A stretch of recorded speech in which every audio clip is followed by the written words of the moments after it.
She's basically a free servant, my husband Robert said to his poker buddies, his voice carrying through our thin kitchen wall. If it wasn't for that, I would have divorced her years ago.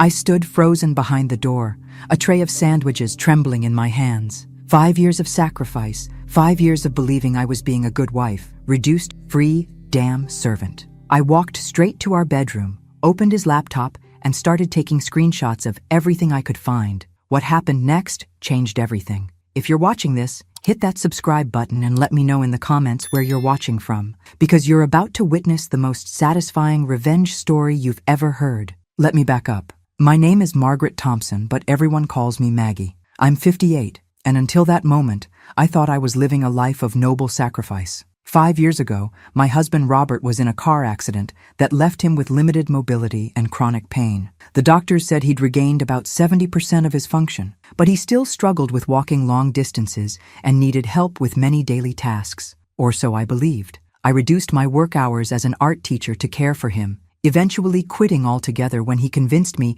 he needed full-time support. I became his driver, his scheduler, his personal assistant, and his emotional punching bag. "Maggie! This coffee tastes awful," he'd yell from the living room every morning at 6 a.m. sharp. Not, "Good morning," not, "Thank you for making me coffee," just complaints, always complaints. The doctors had said his physical limitations were real, but that he could push through much of the pain and disability with effort. Robert claimed the doctors didn't understand his condition. "They see me for 20 minutes every few months," he'd say. "You live with this every day. You know how much I'm really suffering." And I believed him. When he said he couldn't walk to the mailbox, I walked to the mailbox. When he said lifting anything over 10 pounds was agony, I did all the lifting. When he said the pain made it impossible to focus on household tasks, I took over everything. I told myself I was being a good wife, in sickness and in health, right? What a damn joke that turned out to be. The funny thing about being someone's caregiver is that you become invisible. I was there to serve, not to be seen or heard. Robert's friends would come over every Friday for poker, and they'd talk about me like I was furniture. "Your wife's been really dedicated through all this," one would say. "Yeah, she's got her hands full," Robert would reply with a smirk. "But someone's got to do it, right?" They'd laugh while I served them drinks and cleaned up their messes. The casual dismissal was almost worse than outright insults. Our 2 kids, Sarah, 38, and Michael, 35, rarely visited because Robert had convinced them I was overprotective and made him seem more disabled than he really was. When they did show up, they'd criticize me for babying him. "Dad seems frustrated, Mom. Maybe you should encourage him to do more for himself. Are you sure he needs this much help? He looks stronger than you make him sound." I'd try to explain that Robert had bad days and good days, that his pain levels fluctuated, that the doctors said he needed assistance. But I could see the doubt in their eyes. They thought I was exaggerating his limitations to make myself feel needed.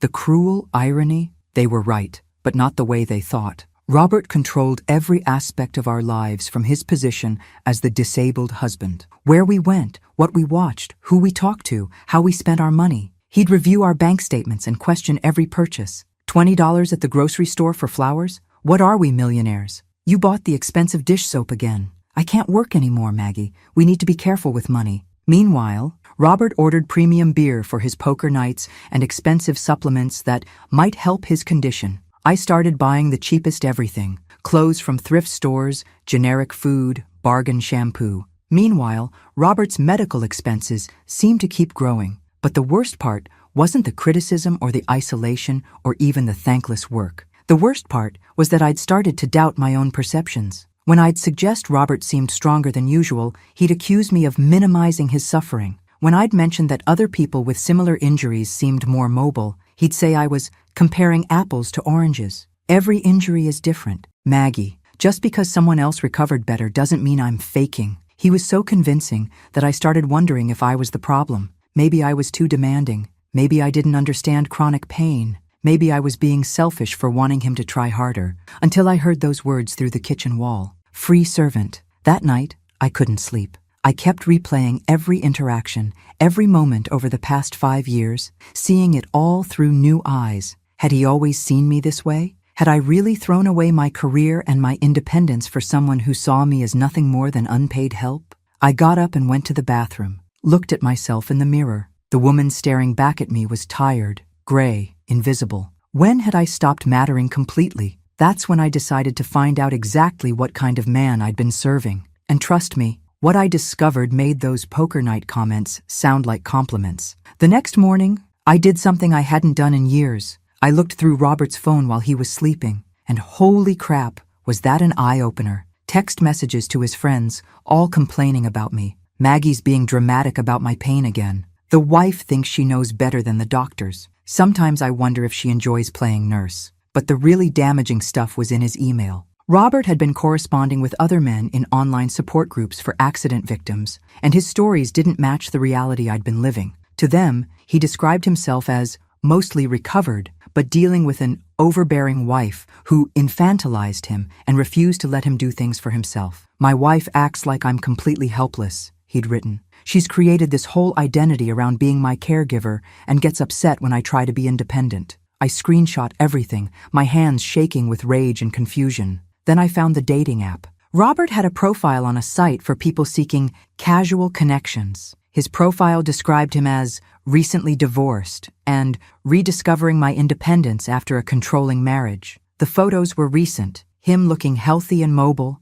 even one where he was clearly standing without assistance for an extended period. But wait, it gets better. I decided to dig through our financial records more carefully. Turns out, Robert had been moving money to a separate account for the past 2 years. Not large amounts that would trigger questions, but steady transfers that had drained our joint savings from $20,000 to $3,000. Where was our money going? According to credit card statements I'd never seen, expensive dinners at restaurants during the days when I ran errands, gifts from jewelry stores, and premium subscriptions to dating sites. The jerk was dating while I was at home, managing his medications and doctor's appointments. I sat in our kitchen at 3 a.m., surrounded by printed evidence, and I started laughing. Not happy laughing, that crazy kind of laughing you do when you realize your entire life has been a carefully orchestrated lie. Then I stopped laughing and got strategic. First, I called our insurance company to review Robert's case. The representative was confused when I asked about his current functional status. According to his last evaluation, Mr. Thompson has regained significant mobility. His physical therapy notes show he's capable of independent living with minimal accommodations. I'm sorry. What? When was this evaluation? 6 months ago. He demonstrated full independence in transfers, walking up to half a mile unassisted and lifting moderate weights. I almost dropped the phone. The man I'd been helping to the bathroom could walk half a mile? Has he been attending his physical therapy sessions? He completed the program early. His therapist noted that he was exceeding expectations and ready for discharge. When I hung up, I realized I wasn't dealing with a lazy patient or someone in denial about his recovery. This was calculated deception. That morning, Robert woke up in his usual demanding mood. "Maggie, where's my breakfast? And why is it so cold in here?" I brought him his eggs and toast, same as every morning. But this time, I watched him differently. I noticed how smoothly he transferred from bed to wheelchair, how he moved his legs naturally when he thought I wasn't looking. "Robert," I said carefully, "your physical therapist called yesterday. She said you'd graduated from the program?" His reaction was immediate and telling. Not surprised, not confused, defensive. "Oh, that. Yeah, I finished the basic program, but that doesn't mean I'm cured. I still have limitations, Maggie. You know that. She said you could walk half a mile. On a good day? Maybe. But you see me on my bad days? You know how much I struggle." But his eyes were angry, not frustrated. There's a difference between someone defending their genuine limitations and someone caught in a lie. That afternoon, while Robert was napping, I did something I'd never done before. I hid outside and watched our house. After 20 minutes, Robert appeared at the kitchen window, looked around carefully, then walked normally to the refrigerator. Not the careful, painful movement I was used to seeing. Normal walking. He grabbed a beer, walked to the living room, and put his feet up on the coffee table to watch sports. When I came home an hour later, he was back in his wheelchair, looking tired and pained. "How was your nap?" I asked. "Restless. The pain was really bothering me today." I started keeping a journal of these observations, documenting every time his story didn't match his actions. When Robert's poker buddies came over that Friday, I played the perfect hostess again. But this time, I had my phone recording in my apron pocket. "Your wife's such a saint, Bob," Jack said, "taking care of you like this." "Yeah, well, someone has to. And honestly, she needs to feel useful. Her teaching career wasn't exactly setting the world on fire." The casual cruelty took my breath away. "Lucky she's got a good reason to stay busy," another friend chimed in. Keeps her from nagging you about getting back to normal, right? Exactly. As long as she thinks I need her, she doesn't ask too many questions about what I do with my time. More laughter. I excused myself to the kitchen and threw up in the sink, but I also got it all on recording. That night, after everyone left, I confronted Robert directly for the first time. I know you can walk better than you pretend, I said. His response was swift and brutal. Maggie, you're starting to sound paranoid. Are you feeling okay? Maybe you should talk to someone about these ideas you're having. I'm not paranoid. I've seen you. Seen me what? Having a good day? Pushing through pain? Maggie, this is exactly what Dr. Patterson warned me about. What are you talking about? Caregiver syndrome. When people become so invested in someone being sick that they can't accept recovery. He said you might start imagining that I'm better than I am because you're afraid of losing your purpose. The gaslighting was so smooth, so practiced, that for a moment I doubted myself again. But then I remembered the dating profile, the financial records, the recordings. We need counseling, I said. I think you need counseling, he replied, and maybe medication. This paranoid thinking isn't healthy. That night, I made a decision that would change everything. I was going to prove exactly who my husband really was, but first, I had to be smarter about it than he was. I knew I needed help, so I did something I should have done years ago. I called my sister Beth in Chicago. Maggie, I was just thinking about you. How's Robert? That's actually why I'm calling. I need to ask you something, and I need you to be completely honest. I told her everything. The overheard conversation, the dating profile, the financial records, the discrepancies in his mobility. Beth was quiet for a long time. Then, oh, honey, I was wondering when you'd figure it out. What do you mean? Last Christmas, when you went to get groceries? Robert walked out to my car to get my suitcase, carried it up the front steps like it was nothing. My heart stopped. Why didn't you tell me? I tried to bring it up. Remember? I said Robert seemed to be doing really well and you got defensive. You said I didn't understand how much he was struggling, that he was just having a good day. I remembered. I'd been so conditioned to protect Robert's narrative that I'd dismissed my own sister's observations. There's more, Beth continued. Michael mentioned that Robert drove himself to Michael's work last year when you were visiting me. Michael thought it was weird that Robert made him promise not to tell you. Everything started clicking into place. All the times family members had seemed confused about Robert's limitations.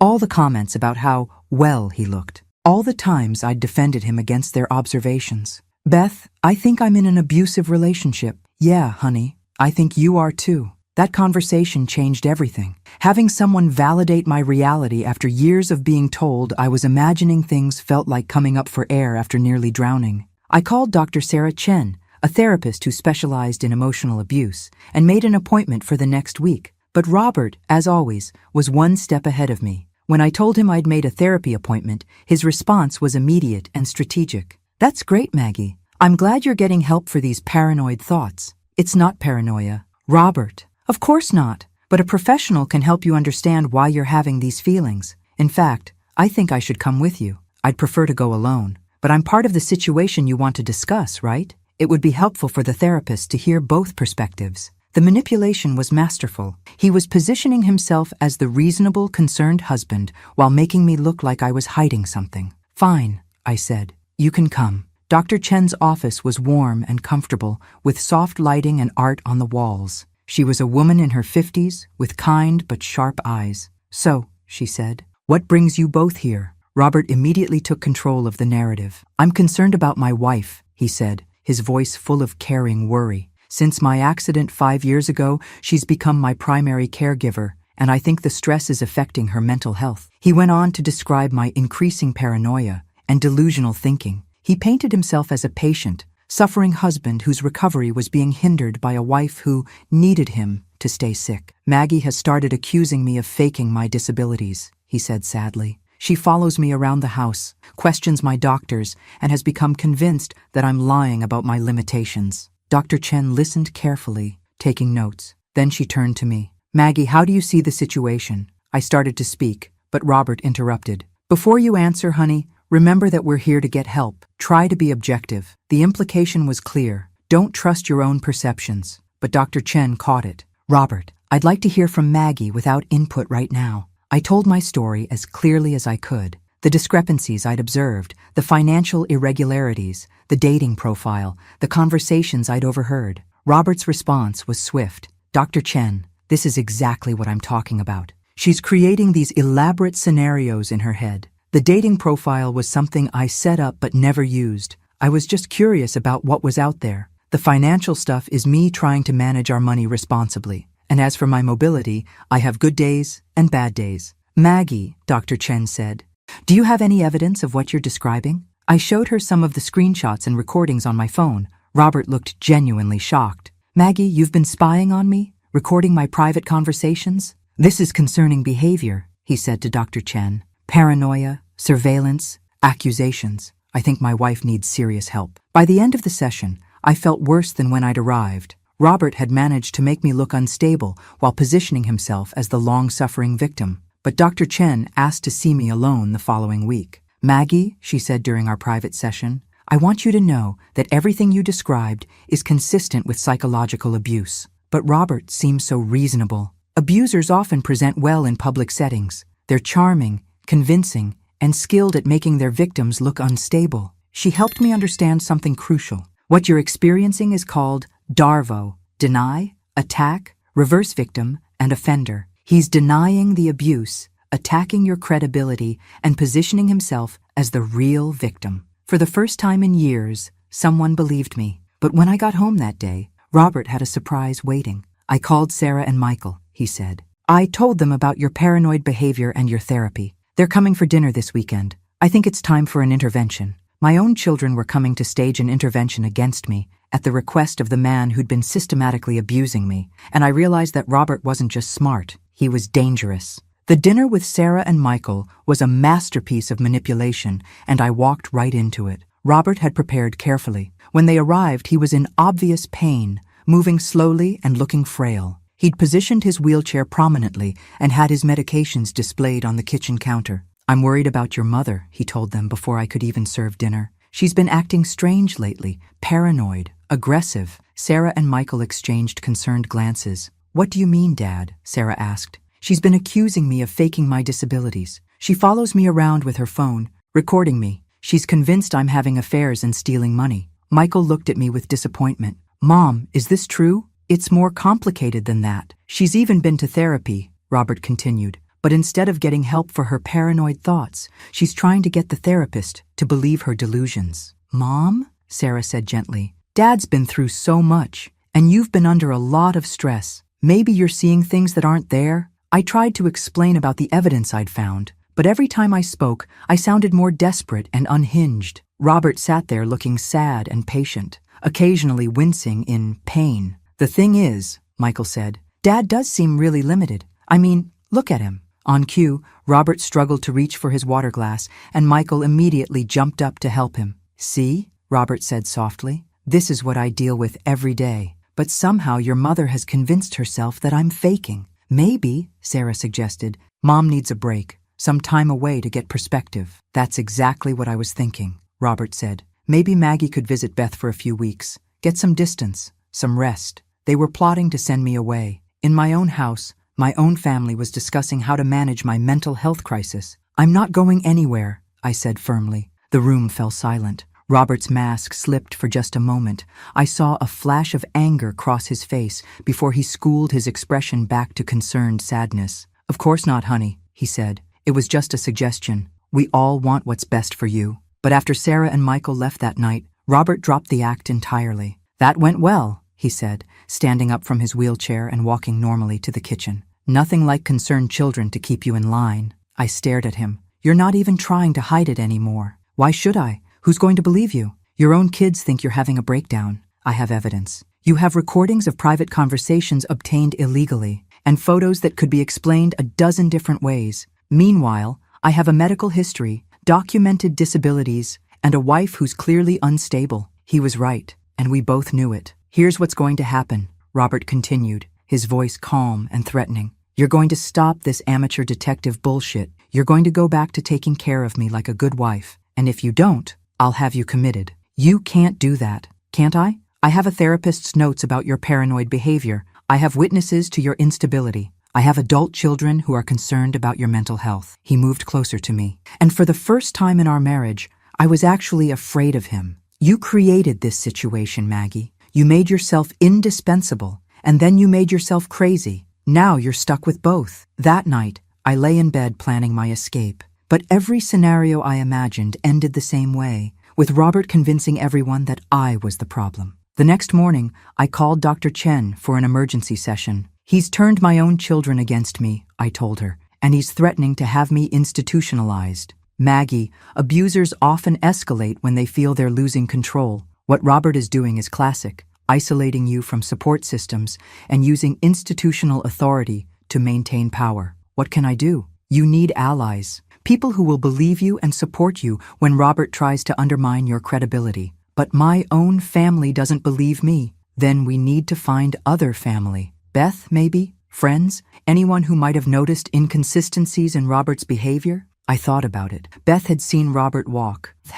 My old friend Janet from school had always asked pointed questions about Robert's recovery. Even Robert's poker buddy Jack had seemed uncomfortable with some of the things Robert said about me. "We need to document everything going forward," Dr. Chen continued, "and we need to be strategic. Robert is counting on you to act emotionally and impulsively. We need to be smarter than that." "How?" "By giving him exactly what he expects while building a case he doesn't see coming." That afternoon, I called Beth and asked if I could come for a visit. "Of course," she said immediately. "How long were you thinking?" "A week or two. Robert thinks I need some time away to clear my head." "And what do you think?" "I think I need time away to plan." When I told Robert about the trip, he was smugly satisfied. "Good," he said. "Some distance will help you get perspective on your behavior." What he didn't know was that I'd already researched divorce attorneys online and made an appointment with Patricia Morrison, one of Chicago's top family law specialists. But Robert had one more surprise for me before I left. The night before my trip,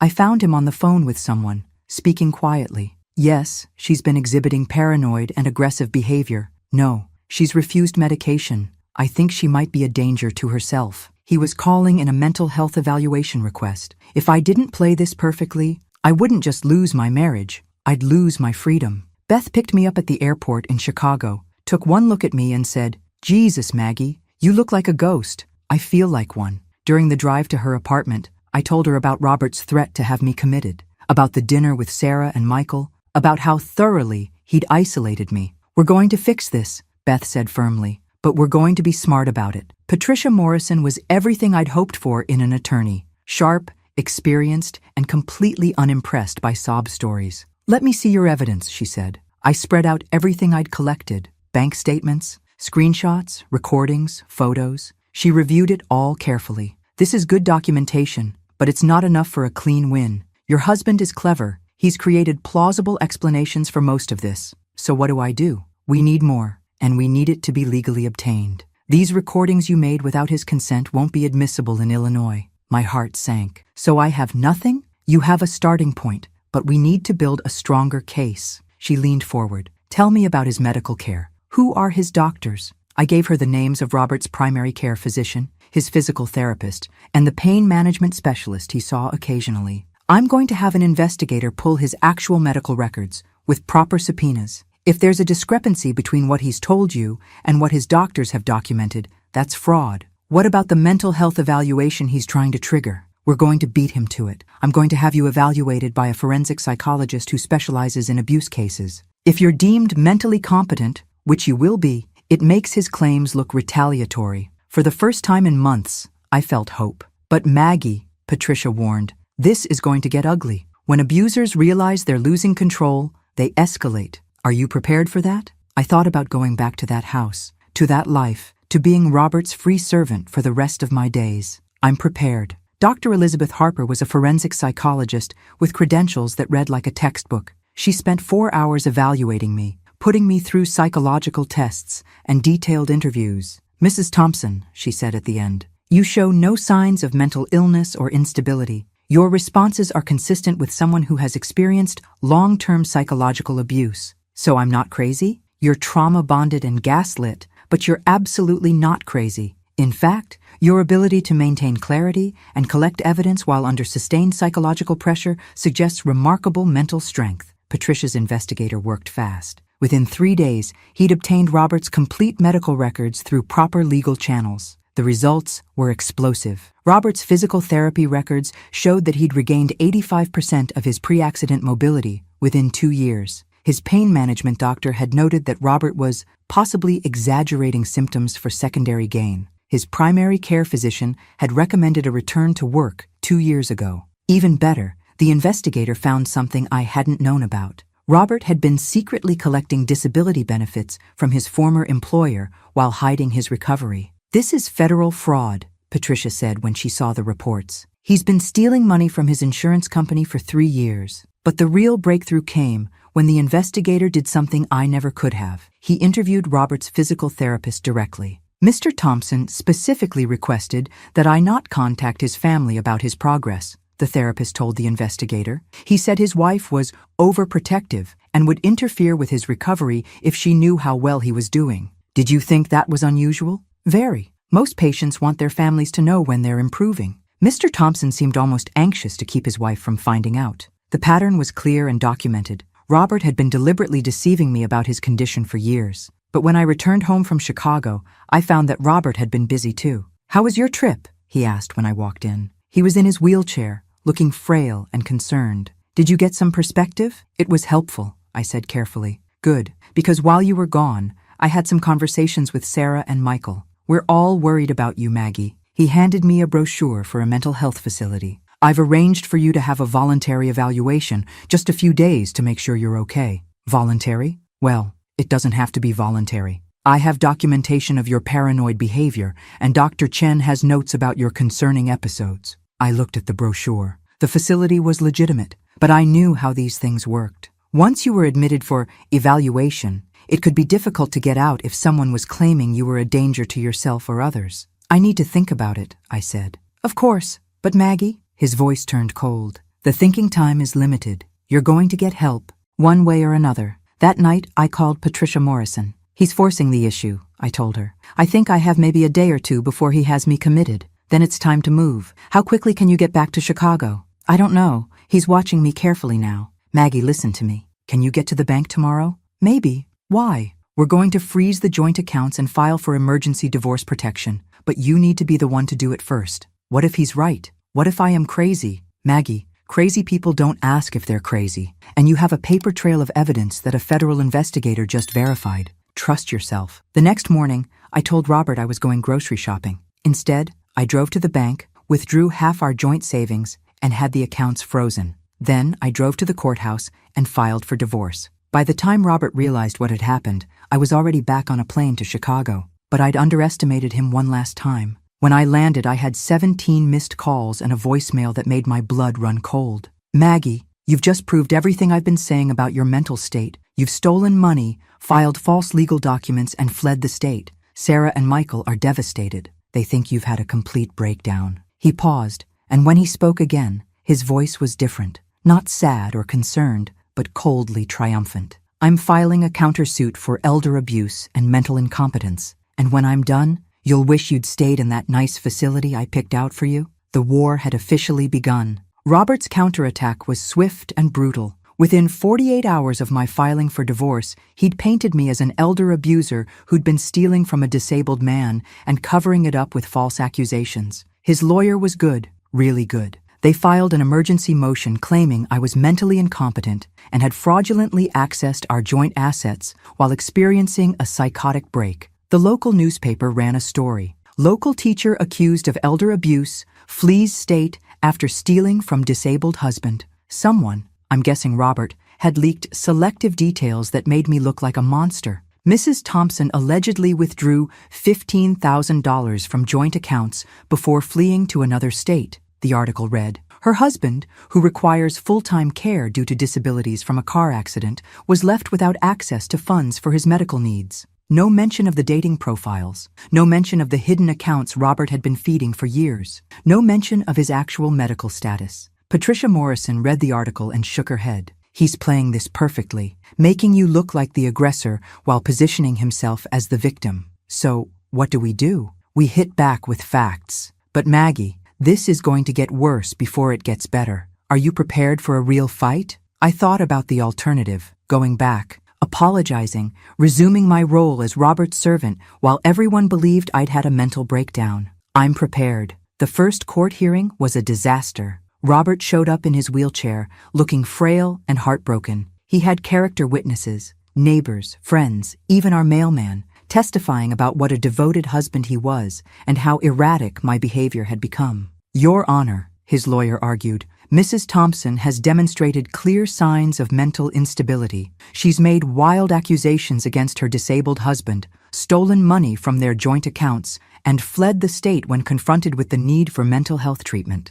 I sat there listening to person after person describe me as paranoid, unstable, and potentially dangerous. Robert had clearly spent weeks preparing for this moment. When Patricia Morrison presented our evidence, the medical records, the financial documentation, the proof of Robert's hidden activities, his lawyer had responses ready. Your Honor, Mrs. Thompson obtained these so-called medical records illegally. The financial irregularities she's alleging are normal account management by Mr. Thompson, who was trying to protect their assets from his wife's increasingly reckless spending. And the dating profiles? Mr. Thompson was seeking emotional support online during a difficult period when his wife was becoming increasingly hostile and paranoid. He never met anyone in person and was simply trying to find people who understood what it was like to live with a caregiver who had become abusive. It was brilliant. Robert had an explanation for everything, and it all supported his narrative that I was the problem. The judge was clearly skeptical of my claims. Mrs. Thompson, this court is troubled by your decision to access joint funds and leave the state immediately after your husband expressed concerns about your mental health. Your Honor, I was afraid. Afraid of what? That your disabled husband might overpower you? The sarcasm was devastating. The judge ordered a full psychological evaluation for both of us and froze all assets until the evaluation was complete. Walking out of that courthouse, I felt like I'd been hit by a truck. He's turning this into a credibility contest, Patricia explained, and right now, he's winning. That night, alone in Beth's guest room, I almost called Robert to surrender. The fight seemed impossible. He was too smart, too prepared, too convincing. But then I remembered something Dr. Chen had said. Abusers are only as powerful as their victims allow them to be. The next morning, I did something that terrified me. I called Sarah. Mom, she sounded shocked. Where are you? Dad's been worried sick. Sarah, I need you to listen to me. Really listen, without interrupting. Mom, Dad told us about the money you took, about you running away. Sarah, please, just give me 5 minutes. I told her everything. Not the angry, desperate version I'd tried before, but a calm, factual account. The hidden dating profiles, the financial records, the medical documentation showing Robert's true condition. I can send you proof of everything I'm saying, I finished. There was a long silence. Mom, this is really hard to believe. I know, but will you look at the evidence I send you? Another pause. Okay, I'll look. That afternoon, I emailed Sarah everything. Bank statements, screenshots, medical records, the investigator's report, everything. She called me back 3 hours later, crying. Oh my God, Mom, he's been lying about everything. Hasn't he? Yes. I feel so stupid. I should have listened to you. You weren't stupid, honey. He's very convincing. What can I do to help? For the first time in months, I felt like I had an ally. But Robert wasn't done. When he realized Sarah was wavering, he made his most ruthless move yet. He called Child Protective Services and reported that I was an unstable grandmother who posed a potential danger to my grandchildren. Sarah called me in tears. Mom, they're sending someone to interview me about my kids' safety around you.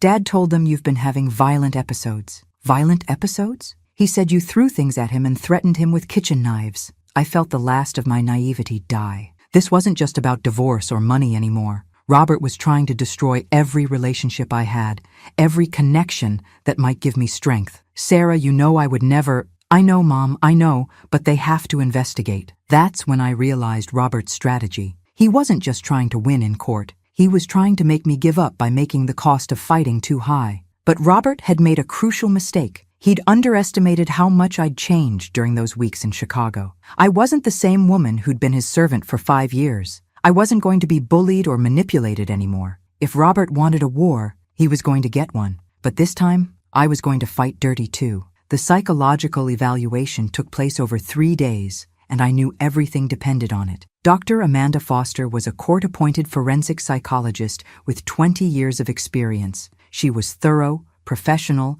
and completely unimpressed by charm or manipulation. My evaluation came first. 3 hours of psychological testing, detailed interviews about my marriage, and a review of all the evidence I'd collected. Mrs. Thompson, Dr. Foster said at the end of our final session, "Your psychological profile is completely consistent with someone who has experienced sustained emotional abuse. You show no signs of mental illness, paranoid thinking, or instability. What about Robert's claims that I was violent? There's no evidence in your psychological makeup to support claims of violent behavior. In fact, your responses suggest someone who has been systematically victimized by psychological manipulation." Robert's evaluation was a different story. Dr. Foster caught him in multiple lies during their sessions. When she asked him to demonstrate his physical limitations, his performance was inconsistent with his medical records. Mr. Thompson claimed he couldn't walk more than 50 feet without severe pain, she noted in her report.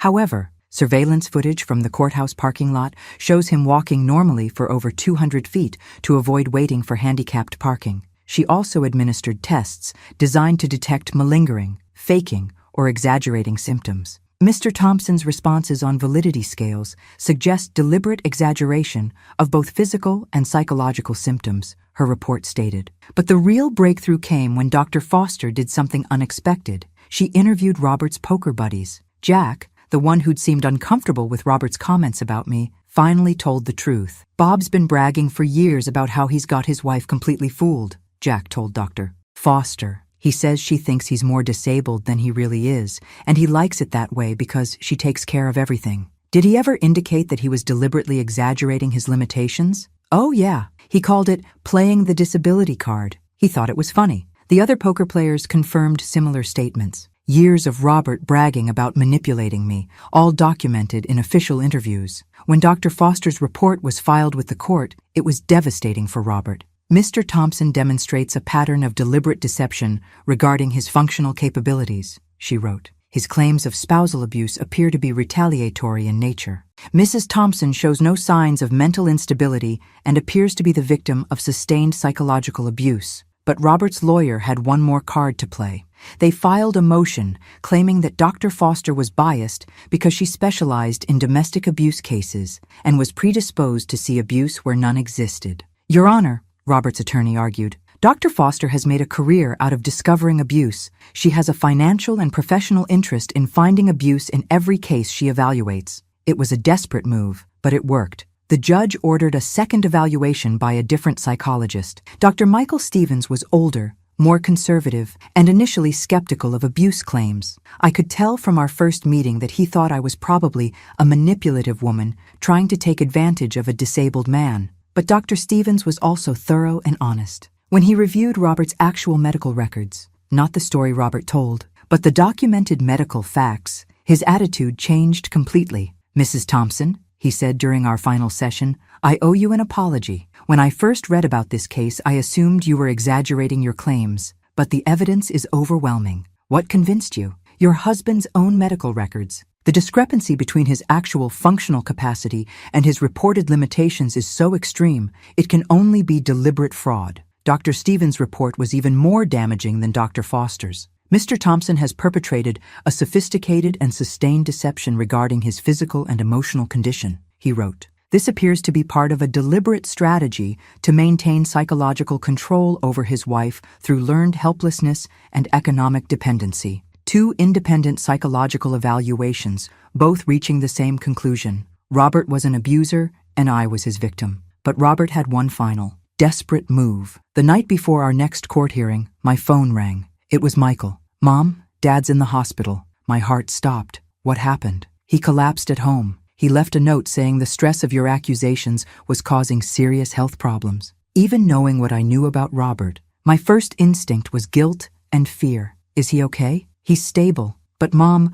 the note mentioned you specifically. He said the pressure from the court case was affecting his heart condition." I realized what Robert was doing. This was his final manipulation, using a fake medical emergency to make me look like the villain who'd driven her poor disabled husband to a health crisis. "Michael, I need you to listen to me very carefully." But it was too late. By the time I got back to Minnesota, the local news was running stories about the disabled veteran hospitalized due to stress from wife's abuse allegations. Robert had managed to turn his own manipulation into one final victory, or so he thought. Because there was one thing Robert didn't know. The hospital had security cameras in the parking lot, and they showed Robert walking normally to his car after his medical emergency, apparently forgetting to maintain his disabled act when he thought no one was watching. The footage also showed him throwing away what appeared to be a pill bottle in the hospital dumpster. When the police retrieved it, they found it was full of over-the-counter sleep aids, not nearly enough to be dangerous, but enough to cause drowsiness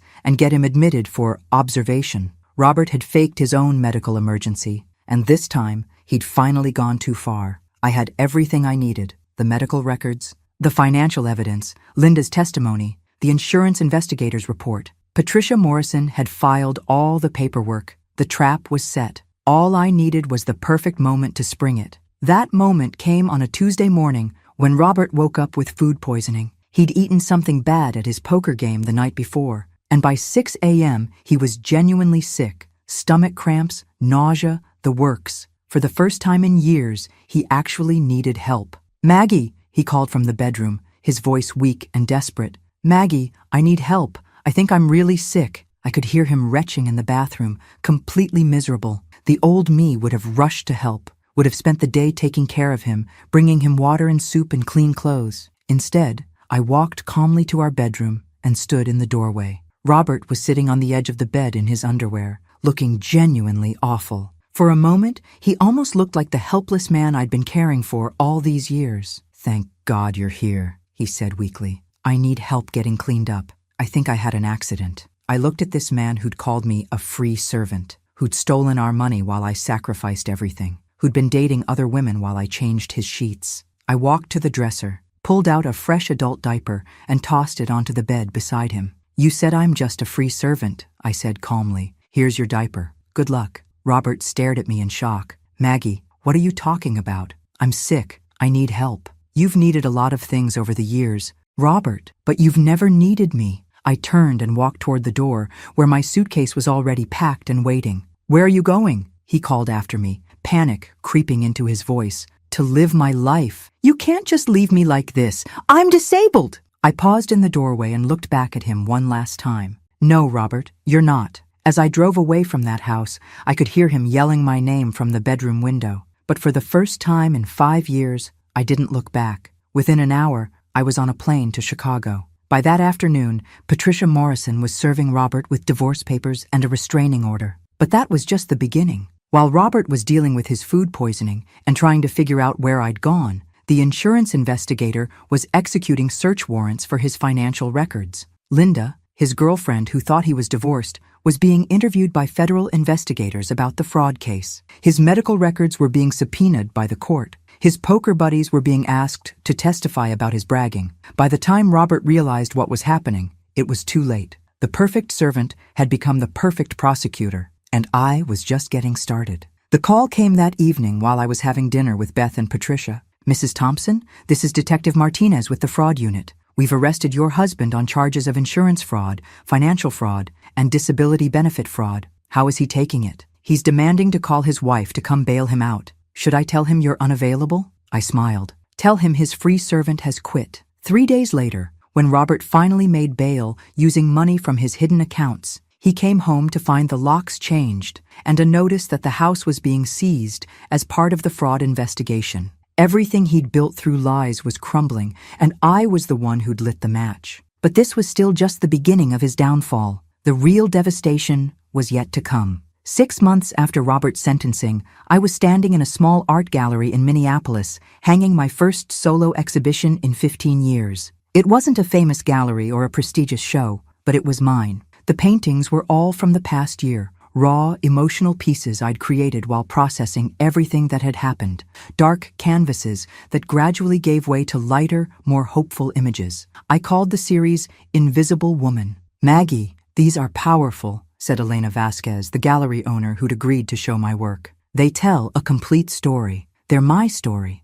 I know. That's what makes them so compelling." Elena was a survivor herself, a woman who'd left an abusive marriage and built a new life in the art world. She understood what it meant to start over. "How does it feel?" she asked. "Being an artist again?" I considered the question seriously. The woman who'd once taught high school art classes felt like a different person from the woman hanging paintings in a professional gallery. "Like remembering how to breathe," I said finally. The opening reception was small but meaningful. Beth flew in from Chicago. Sarah and Michael came with their families. Even Dr. Chen attended, along with some of the women from the support group I'd started attending. But the most unexpected guest was Linda, Robert's former girlfriend. "I hope it's okay that I came," she said nervously. I wanted to apologize." "You don't need to apologize for anything." "I do, though. I was part of what he did to you, even if I didn't know it." Linda had been devastated when she learned the truth about Robert, not just because she'd been deceived, but because she realized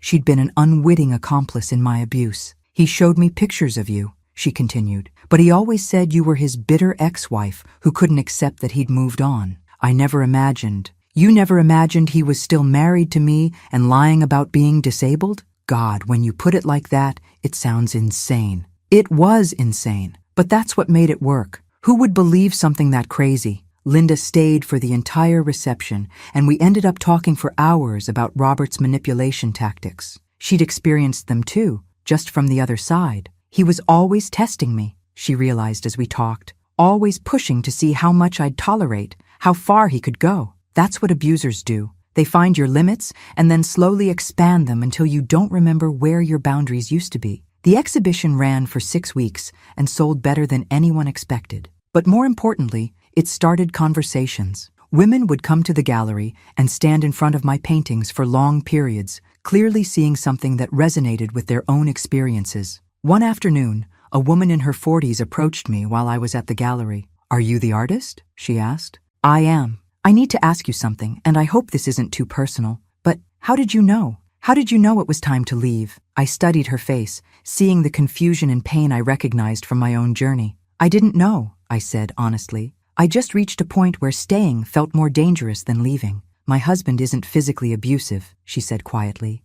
"But he makes me feel like I'm crazy all the time, like I can't trust my own perceptions. That's called gaslighting, and it's a form of abuse." She started crying then, and I sat with her in the gallery while she told me about her own situation. The constant criticism, the isolation from friends and family, the way her husband made her doubt her own memory of events. "But he's not like your husband," she said. "He's not pretending to be disabled or anything extreme like that." "Abuse doesn't have to be extreme to be real," I told her. "If someone is deliberately making you question your sanity, that's abuse." That conversation led to more conversations. Women started reaching out through the gallery, sharing their own stories and asking for advice. I began speaking at support groups and women's shelters, not as an expert, but as someone who'd walked the path and could offer hope. The hardest part, I would tell audiences, isn't recognizing the abuse. It's believing you deserve better. 3 months after the exhibition opened, I got a call that would change everything. "Mrs. Thompson,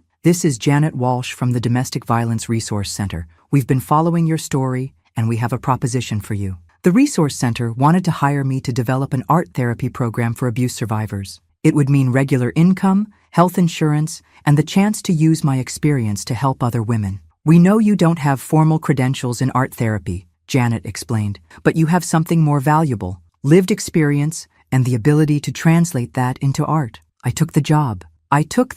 Working with other survivors was both heartbreaking and healing. These women came to my workshops carrying years of pain and self-doubt, convinced they were worthless and broken. "I can't draw," was always the first thing they'd say. "This isn't about drawing," I'd reply. "It's about putting your feelings somewhere outside yourself so you can look at them." Week after week, I watched women who'd been told they were stupid and talentless create beautiful, meaningful art. They painted their anger, their fear, their hope. They sculpted their dreams and sketched their futures. But most importantly, they remembered they were creative, capable human beings. One evening, as I was cleaning up after a workshop, my phone rang. The caller ID showed a number I didn't recognize. "Hello, Mrs. Thompson? This is Detective Martinez with the Minneapolis Police Department. I'm calling about Robert Thompson." My blood went cold. "What about him?" "He's been arrested again. We found evidence that he's been running similar scams on other women while he was supposed to be in prison." "What do you mean?" "It appears he was released early for good behavior, and he immediately started targeting vulnerable women through online support groups. He's been posing as a disabled veteran and bilking women out of money and care." I felt sick. "How many women?" "At least 4 that we know of, possibly more." "Are they okay?" "Physically, yes. Emotionally, well, you know what that's like." I did know, and I knew something else. Those women would need help healing from what Robert had done to them. "Detective Martinez, when you're ready to press charges, I'd like to testify."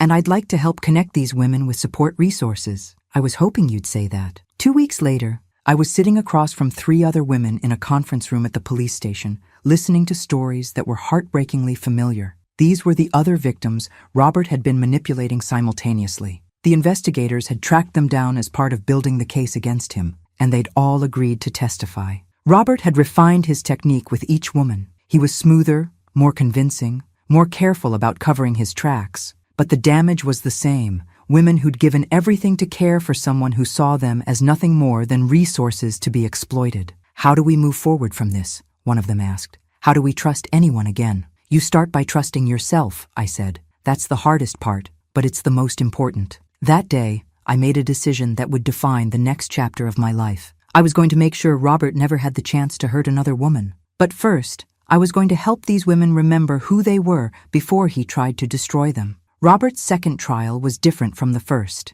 This time, he wasn't the sympathetic disabled victim. He was a repeat offender with a clear pattern of predatory behavior. The 4 women he'd victimized testified about his methods, how he'd found them through grief support groups and dating sites for older adults, how he'd presented himself as a disabled veteran needing companionship, how he'd gradually moved in with them and taken control of their finances and social connections. He told me I was the first person who really understood what he'd been through, testified Maria Santos, a 62-year-old widow. He said his ex-wife had been cruel to him during his recovery. Did he ask you for financial help? The prosecutor asked. Not directly at first, but he needed help with medical bills, then rent, then his car payment. Before I knew it, I was supporting him completely. How long did this relationship last? 8 months. Until I came home early from work one day and found him loading my jewelry into his car. Robert's pattern was consistent across all 4 victims. He targeted women who were emotionally vulnerable,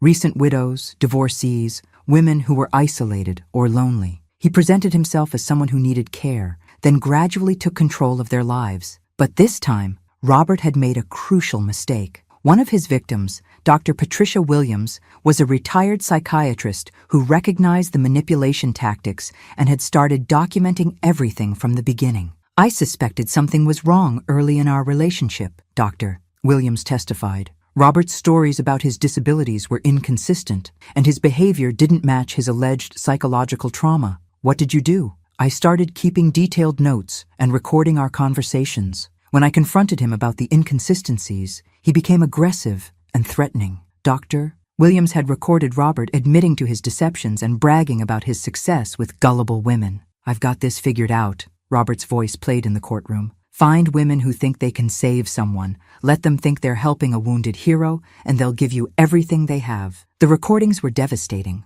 Robert laughed about his victims' compassion, called them stupid and desperate, and described his techniques for manipulation in clinical detail. But the prosecution's star witness was me. I testified about Robert's 5-year campaign of abuse, the psychological tactics he'd used, and the systematic way he'd destroyed my sense of reality. Mrs. Thompson, the prosecutor asked, in your opinion, is Mr. Thompson capable of genuine reform? No, I said without hesitation. Robert sees other people as objects to be used. He doesn't understand empathy, only exploitation. How can you be so certain? Because even now, even after being caught and convicted, he's continued the same behavior. This isn't someone who made a mistake. This is someone whose entire identity is built on manipulating others. Robert's defense lawyer tried to paint him as someone who'd been genuinely disabled and had only started lying after experiencing rejection and discrimination. My client's initial deceptions grew out of real trauma and frustration, the lawyer argued. What started as self-preservation became a pattern of behavior he couldn't break. But the evidence was overwhelming. Medical experts testified that Robert had never been as disabled as he claimed. Financial experts documented years of fraud. Psychological experts explained his pattern of predatory behavior. The jury took 6 hours to find him guilty on all counts. This time, Robert was sentenced to 12 years in prison with no possibility of early parole. But for me, the real victory wasn't the sentence. It was what happened next. The 4 women Robert had victimized asked if they could join the art therapy program I was running. They wanted to work through their trauma alongside other survivors. I feel so stupid, Maria said during her first session. How did I let this happen? You didn't let anything happen, I told her. Why? Someone who was skilled at manipulation targeted you. That's not your fault. But I should have seen the signs. The signs are only obvious in retrospect. When you're in the middle of it, when someone is systematically destroying your ability to trust yourself, you can't see clearly. Dr. Williams, despite her professional background, struggled with the same self-blame. "I'm a psychiatrist," she said. "I should have recognized what he was doing." "Professional knowledge doesn't make you immune to emotional manipulation," I replied. "If anything, people like Robert are drawn to intelligent, successful women because they present a bigger challenge." Over the months that followed, I watched these women transform. They painted their anger, sculpted their strength, and slowly rebuilt their sense of self-worth. But the most meaningful moment came 6 months after Robert's sentencing. I was teaching a workshop when a young woman I didn't recognize walked into the gallery. "Excuse me, are you Maggie Thompson?" "I am." "My name is Jessica. I saw your story on the news, and I wanted to thank you." "Thank me for what?" "For helping me realize I wasn't crazy. My boyfriend has been, well, he's been doing some of the same things you described, making me question my memory, isolating me from friends, controlling our money." "How old are you, Jessica?" 26. She was young enough to be my daughter, and she was trapped in the same kind of relationship I'd endured for 5 years. "What made you realize what was happening?" "I saw an interview you did about psychological abuse. You described how your husband made you doubt your own perceptions, and I realized that's exactly what Mark does to me." "What are you going to do?" "I left him last week. I'm staying with my sister while I figure things out." That conversation reminded me why I'd decided to speak publicly about my experience. It wasn't just about getting justice for myself. It was about helping other women recognize abuse before it destroyed their lives. After Jessica left, I called the local domestic violence hotline. "I'd like to volunteer," I told them. "I want to help train your counselors to recognize psychological abuse." "What kind of experience do you have?" "I lived through it, and I learned how to fight back." 6 months later, I was leading training sessions for domestic violence counselors, teaching them to recognize the subtle signs of psychological abuse that too often get overlooked. "Physical abuse is obvious," I would tell them,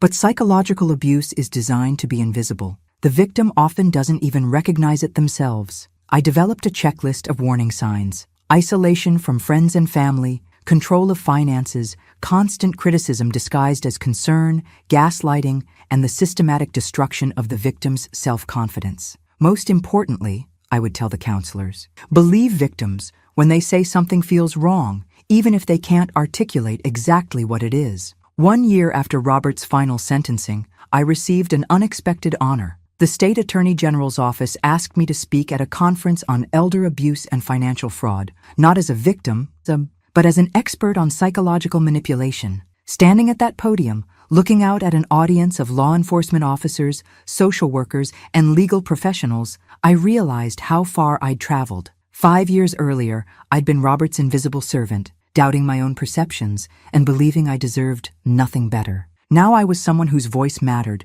whose experience had value, whose story could protect other women. Psychological abuse, I told the audience, is designed to make victims disappear while they're still alive. The abuser's goal is to erase the victim's sense of self until they exist only to serve someone else's needs. But here's what abusers don't understand. They can make you invisible, but they can't make you gone. And once you remember you exist, once you remember you matter, their power over you is broken. After my speech, a young prosecutor approached me. "Mrs. Thompson, I have a case I'd like to discuss with you. We're prosecuting a man who's been financially and emotionally abusing his elderly mother. Would you consider consulting on the case?" Of course. As I drove home that night, I thought about the strange journey that had brought me to this moment. 5 years of abuse had led to 2 years of fighting back, which had led to a new career helping other people fight back. Robert had tried to erase me, but instead he'd helped me discover who I really was. Someone who couldn't be erased, someone who refused to stay invisible,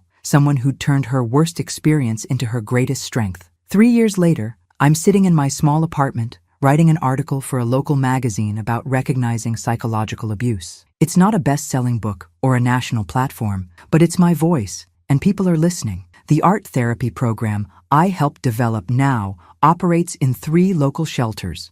I speak regularly at support groups and occasionally at regional conferences. It's steady, meaningful work that pays the bills and feeds my soul. But the work that matters most to me happens every Tuesday evening in a community center room, where I lead an art therapy group for women who are rebuilding their lives after abuse. "I can't paint," said Carmen, a new member of our group last week. She was 43, Recently divorced from a man who'd convinced her she was worthless for 15 years. This isn't about painting, I told her, handing her a brush. It's about remembering you exist. By the end of the session, Carmen had created a small canvas covered in bold, angry red strokes. It wasn't technically proficient, but it was honest and powerful. I haven't felt this, present, in years, she said, staring at her work. That's what we're here for, to help each other become visible again. I still think about Robert sometimes, usually when I'm working with women who've experienced similar manipulation. He was sentenced to 8 years and will be eligible for parole in 3 more years. Sometimes I wonder if he's learned anything during his incarceration,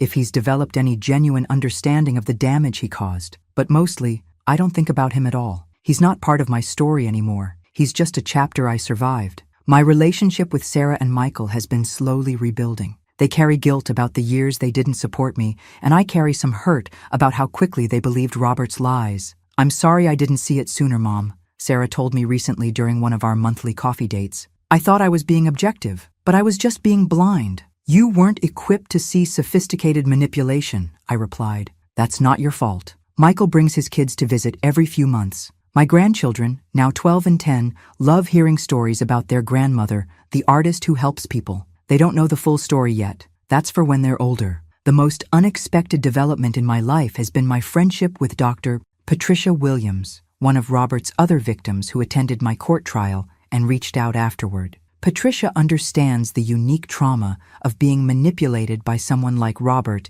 in a way that even other abuse survivors sometimes don't. We've become each other's reality checks, helping each other trust our own perceptions and judgment. Do you ever miss being needed? Patricia asked me over coffee last week. Not by Robert, but that feeling of being essential to someone? It was a good question. There had been something seductive about being Robert's caregiver, about believing I was indispensable. I miss feeling useful, I said, but I've learned the difference between being needed and being used. What's the difference? When someone needs you, they're grateful. When someone uses you, they're entitled. Now I'm needed by the women in my therapy groups, by the organizations that ask me to speak, by the journalists who want to understand psychological abuse. But it's a healthy kind of need. They value my insights and experience, but they don't expect me to disappear into their service. Last month, I received a letter that reminded me why this work matters. Dear Ms. Thompson, I saw your story in the local paper last year. At the time, I was in a relationship that I thought was just difficult. But after reading about your experience,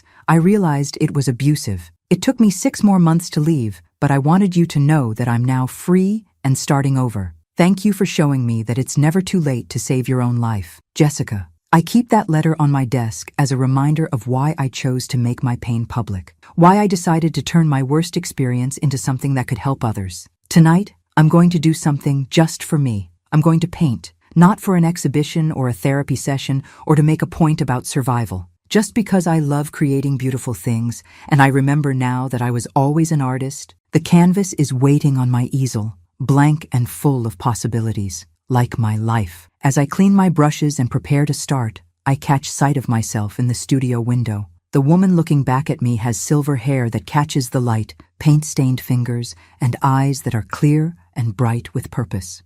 She looks like someone who knows exactly who she is. She looks like someone who would never again accept being invisible. She looks like someone who remembers she was always meant to create beautiful things and help other people remember the same about themselves. She looks like someone who saved her own life and then used that experience to help others save theirs. She looks like me, and I am enough. Thanks for listening. Don't forget to subscribe and feel free to share your story in the comments. Your voice matters.